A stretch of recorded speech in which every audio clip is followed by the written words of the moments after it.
Hello friends, welcome to my channel excellent coaching. Like I said, और भी further MCQs हम लोग discuss करेंगे। So I have brought this practice paper for you. This practice paper is exactly like what will come in your MCQ in your exams. तो इस तरीके से ही paper आएगा आपके एग्जाम्स में। सेक्शन ए इसमें है जिसमें 24 क्वेश्चंस दिए हैं, और आपको भी सेक्शन ए में 24 क्वेश्चंस आएंगे, जिसमें से आपने सिर्फ 20 क्वेश्चंस ही आंसर करने होंगे। सो ये चीज़ आपने ध्यान रखनी है कि आपके हर एक सेक्शन में क्वेश्चन ज़्यादा होंगे और आपको आंसर ओनली कुछ नंबर ऑफ क्वेश्चंस ही करने होंगे, और आपको एक्स्ट्रा क्वेश्चंस आंसर नहीं करने हैं। बिकॉज जितने क्वेश्चंस आप आंसर करोगे, अगर आपने एक्स्ट्रा किया है तो मार्क्स आपको पहले 20 क्वेश्चंस के ही मिलेंगे। एक्स्ट्रा क्वेश्चन अटेम्प्ट करने के मार्क्स आपको नहीं मिलेंगे। ओनली फर्स्ट 20 क्वेश्चंस जो आप अटेम्प्ट करोगे उसी के मार्क्स मिलेंगे। तो इसमें 24 क्वेश्चंस हैं सेक्शन ए में, और हम देखते हैं बारी बारी ये क्वेश्चंस क्या है और इनके आंसर्स क्या है। So question number 1 is emotionally intelligent people are not characterised by. So यहाँ पे ये बोल रहे हैं कि जो इमोशनली इंटेलिजेंट लोग होते हैं वो किस चीज़ से करेक्टराइज नहीं होते हैं, उनके अंदर क्या चीज़ नहीं होती है। तो जो इमोशनली इंटेलिजेंट होते हैं, सेल्फ अवेयरनेस उसके अंदर होती है उन लोगों में। Ability to perceive different type of emotions भी होती हैं। Ability to relate emotions to thoughts while solving problems, ये तीनों चीज़ें ही उनमें होती है। जो चीज़ उनमें नहीं होती वो ये है, option D, the ability to understand their own emotions but not of others, ये गलत है। वो अपनी इमोशंस के साथ साथ दूसरों की भी समझते हैं। तो ये आपका आंसर है जो आपके इमोशनल इंटेलिजेंट के साथ नहीं रिलेट कर रहा है। सेकेंड क्वेश्चन है, according to Sternberg intelligence involve. Sternberg के अकॉर्डिंग इंटेलिजेंस में क्या होता है? इंटेलिजेंस में इन चारों में से ability to adapt to the environment, mechanical abilities, musical abilities, being obedient and respectful. तो स्टर्नबर्ग बोलता है कि जो हमारी इंटेलिजेंस होती है उसमें होता है the ability to adapt to the environment. Next question number 3, Ganga is well aware about her internal strengths and limitations and uses that knowledge to effectively relate to others. So यहाँ पे एक गंगा की बात कर रहे हैं कि उसको अपने इंटरनल स्ट्रेंथ एंड लिमिटेशंस की नॉलेज है और उसी से वो दूसरों के साथ रिलेट कर पाती है। तो अगर अपने इंटरनल स्ट्रेंथ्स और इन लिमिटेशंस की नॉलेज होती है हमें, तो गार्डनर के अकॉर्डिंग वो किस तरह की इंटेलिजेंस है? That is intra personal. Intra मतलब हमें अपने बारे में नॉलेज है, इंटर मतलब दूसरे के बारे में, तो अपने बारे में नॉलेज होना is intra personal. Next question number 4, quality schooling dash intelligence. Quality schooling से इंटेलिजेंस में क्या फ़र्क पड़ता है? Decrease, increase, does not affect, may और मे नॉट। तो ऑब्वियस सी बात है, जब क्वालिटी स्कूलिंग होगी या अच्छे स्कूल में पढ़ेंगे तो वहाँ से हमारी इंटेलिजेंस इंक्रीज होगी। So your answer is increases intelligence. Question number 5, which of the following is not considered in Gardner's theory of multiple intelligence. Gardner की जो थ्योरी है मल्टीपल इंटेलिजेंस की, उसमें क्या चीज़ नहीं आती है? हमेशा नॉट पे आपने ध्यान देना है। नॉट बोला हुआ है तो क्या चीज़ नहीं आती है गार्डनर की मल्टीपल इंटेलिजेंस थ्योरी में? तो अगर हम पहला वाला ऑप्शन देखें, ability to adapt to situations and modify them, तो जो गार्डनर की थ्योरी है उसमें फर्स्ट ऑप्शन नहीं आता है, विच इज़ आर आंसर। बाकी सारे गार्डनर की थ्योरी में आते हैं। जैसे बी ऑप्शन कह रहा है अंडरस्टैंड स्पेस अराउंड, यानी कि स्पेशल इंटेलिजेंस। सी ऑप्शन कह रहा है ability to use the body, यानी कि बॉडीली काइनेस्थेटिक इंटेलिजेंस है। डी ऑप्शन कह रहा है ability to use language fluently, जो हमारी लिंग्विस्टिक इंटेलिजेंस है। तो ये तीनों आती हैं, ए ऑप्शन नहीं आता है गार्डनर की थ्योरी में। Question number 6, Harsh friend describe him as warm and affectionate across most situation. तो हर्ष के फ्रेंड बोलते हैं कि वो ज़्यादातर वार्म और अफेक्शनेट ही होता है ज़्यादातर सिचुएशंस में। अकॉर्डिंग टू ऑलपोर्ट, अगर वो हर सिचुएशन में वार्म और अफेक्शनेट ही लगता है तो ये उसका किस तरह का ट्रेट है? तो इसको हम बोलेंगे सेंट्रल ट्रेट, क्योंकि मोस्ट ऑफ द टाइम उसका यही ट्रेट लोगों को नज़र आता है। Question number 7, in which stage the energy of the child is directed toward learning new skills? ऐसी कौन सी स्टेज है इन चारों में से, oral, latency, anal and phallic, जिसमें से एक चाइल्ड की एनर्जी नई स्किल लर्न करने की तरफ डायरेक्टेड होती है? So that stage is latency stage. Next question number 8, Studies indicate that by the age of dash years, children seem to have formed dash at least in 4 areas: academic competence, social competence, physical and athletic competence, and physical appearance, with which become more refined with age. तो अब यहाँ पे ये पूछ रहे हैं कौन सी as में, तो एज चारों ऑप्शन में सेम ही दी हुई है, तो हमारा 7 years तो आ ही जाएगा. लेकिन अब ये क्या चीज़ फॉर्म होने की बात कर रहे हैं, हमारे 4 एरियाज में क्या फॉर्म होते हैं: एकेडमिक कॉम्पिटेंस, सोशल कॉम्पिटेंस, ये सेल्फ एफिकेसी की बात हो रही है, या सेल्फ कॉन्सेप्ट की बात हो रही है, कि सेल्फ एस्टीम की, या फिर सेल्फ कंट्रोल की. So your academic competence and your social competence, ये जो सारी कॉम्पिटेंसीज हैं, फिजिकल अपीयरेंस, इससे हमारा क्या बनता है? This forms are self esteem, which is your answer C. ये चारों ही कॉम्पिटेंसीज अगर हमारी बनती हैं, जिससे हमारा एक सेल्फ एस्टीम बनता है, अपने आप को देखने का तरीका, अपने का वैल्यू देने का तरीका, self esteem. So these are the components of self-esteem. Next question is question number 9. Reena has a stable, persistent and a specific way of behaving. The characteristics of Reena's personality discussed is, अब ये कौन सी characteristic की definition है? This is the definition of trait. आपकी book में एक box में अलग अलग डेफिनेशंस दी हुई है, जहाँ पे टेम्परामेंट, ट्रेट, डिस्पोजिशन, करेक्टर, ये सब लिखा है. वहीं पे आपको ये डेफिनेशन मिलेगी ट्रेट की, जहाँ पे लिखा होगा it is a stable and persistent and specific way of behaving. Next question number 10. Pick the correct statement from the following. Correct statement कौन सी है चारों में से? स्टेटमेंट ए है, the endomorphs are skinny. So endomorphs तो skinny होते ही नहीं है, तो ये स्टेटमेंट पहले ही रॉन्ग हो गई.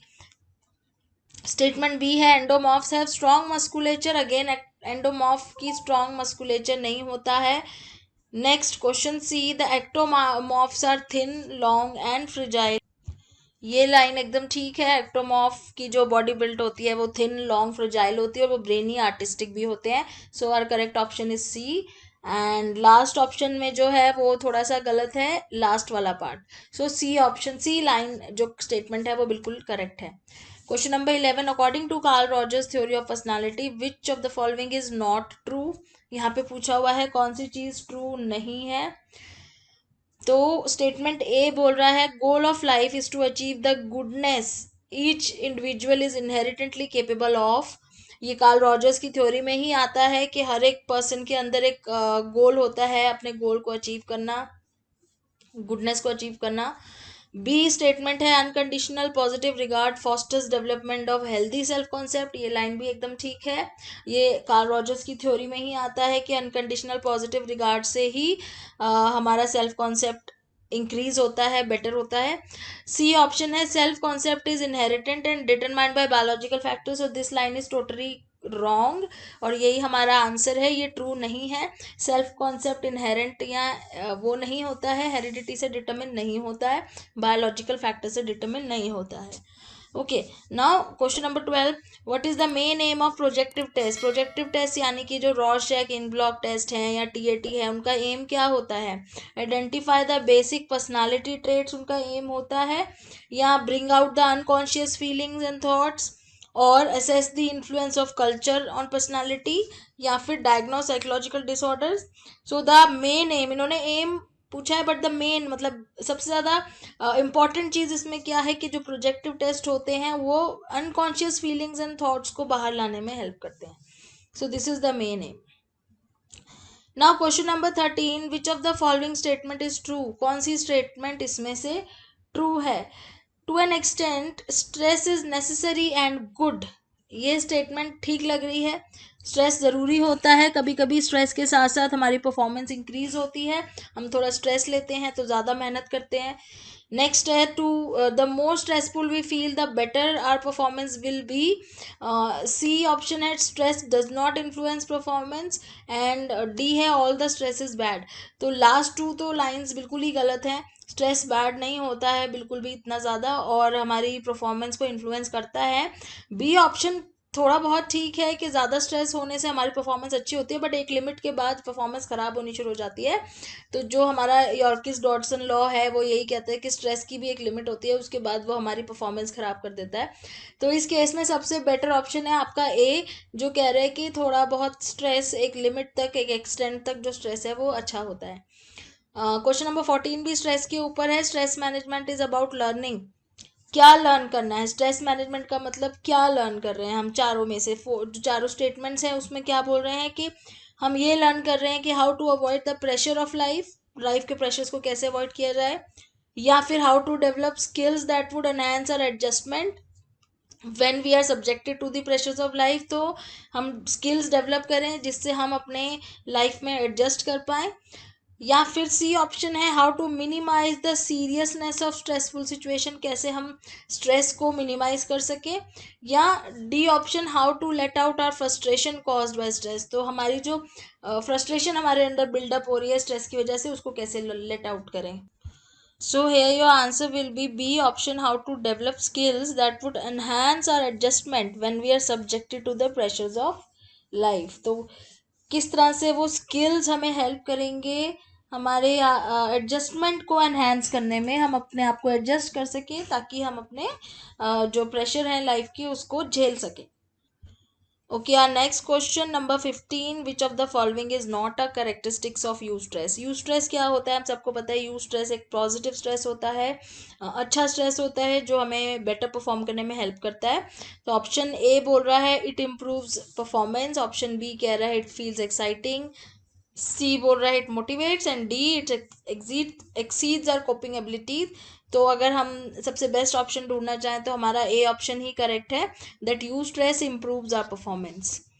Question number 16, which of the following statements is true but about the creative visualization technique? Creative visualization technique क्या होती है? जहाँ पे हम इमेजिन करते हैं, विजुअलाइज करते हैं।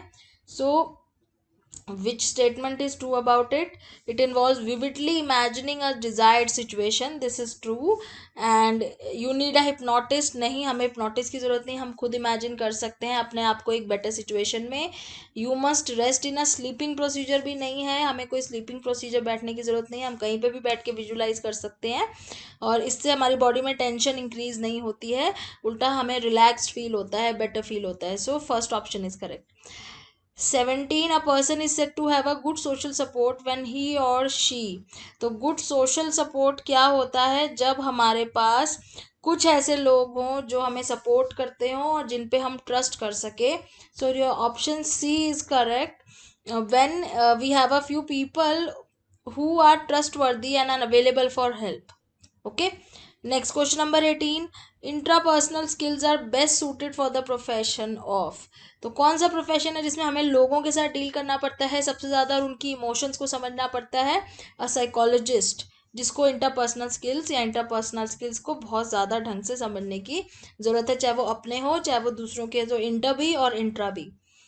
Question number 19, the IQ range for individuals with mild intellectual deficiency.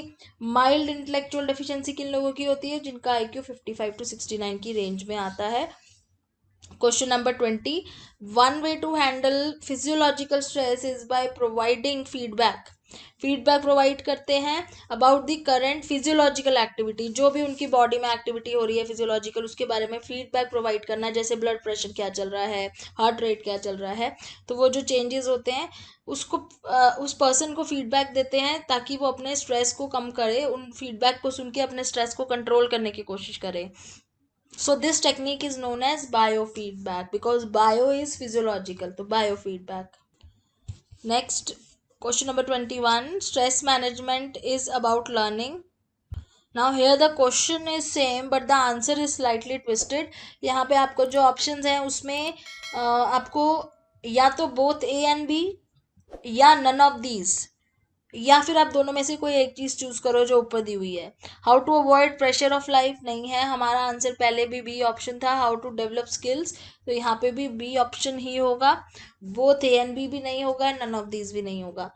Next question number 22, which stress management technique reduces interference from unbidden thoughts and provides creative energy needed to turn imagined scene into reality। तो कौन सी ऐसी technique है जिसमें हम जो imagine करते हैं उसे रियलिटी में चेंज करने में हेल्प मिलती है? तो जहाँ इमेजिनेशन की बात हो रही है, it is your creative visualization. Question number 23, dash are enduring beliefs about an ideal mode of behaviour. तो ये किसकी डेफिनेशन है? एंड्योरिंग बिलीफ एक आइडियल मोड ऑफ बिहेवियर के। These beliefs are known as your values. इस section का last question है 24, Shivya did not get admission in the college of her choice. She told her friend that she never really wanted to go there, she is using a defence mechanism. उसको, शिव्या को अपने पसंद के college में admission नहीं मिली है, तो वो सबको ये बोल रही है कि उसको वहाँ जाना ही नहीं था। ये कौन सा डिफेंस मैकेनिज्म है? रिप्रेशन नहीं है, क्योंकि रिप्रेशन का मतलब होता है कि आप कोई फीलिंग को दबा रहे हो, रिप्रेस कर रहे हो। प्रोजेक्शन भी नहीं है, प्रोजेक्शन में आप अपनी ही फीलिंग्स दूसरों के ऊपर प्रोजेक्ट करते हो। डिनाइल इसलिए नहीं है क्योंकि वो मना करने से मान नहीं रही है। डिनाइल होता है जहाँ पे हम मानते ही नहीं है कि हमारे साथ ऐसा हुआ है, तो वो ये चीज़ एक्सेप्ट कर रही है कि उसकी एडमिशन नहीं हुई है, बट वो ये बोल रही है इसलिए नहीं हुई क्योंकि वो जाना ही नहीं चाहती थी, तो अपनी फीलिंग्स के उल्टा बोल रही है वो। सो this is called reaction formation, जहाँ पे हम जो फील करते हैं उसके उल्टा बोलते हैं अपने आप को डिफेंड करने के लिए। So this is our section A. Next video में हम सेक्शन बी डिस्कस करेंगे। Thanks for watching.